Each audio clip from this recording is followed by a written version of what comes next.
American Dream Machines. Everybody wants a piece of the American dream. American Dream Machines is rock and roll and beautiful cars. It was Hendrix, Born to be Wild, and Heavy Metal Thunder. These were the designs of Harley Earl, a masterpiece grille.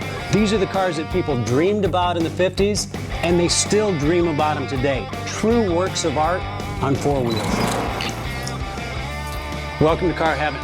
The quality of our cars every year gets better and better, and this 4,000 square foot studio tells no lies. American Dream Machines was inspired by the fire-breathing big block designs of Duntop and Bill Mitchell. These were the baddest cars in 1967. It's not all about the numbers. If we can get 500, 600, 700 horsepower in one of these street beasts, it's a whole lot of fun.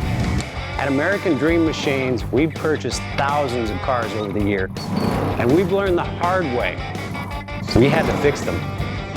Our mechanics and restoration staff here are the dream team, and they get 200 cars a year ready for our customers.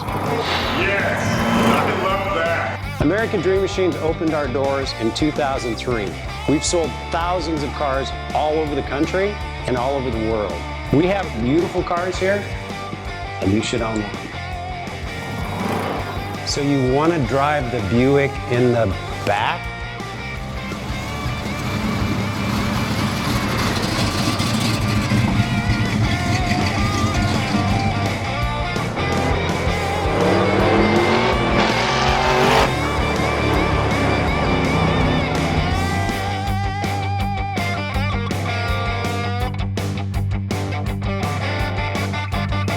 Just living the dream.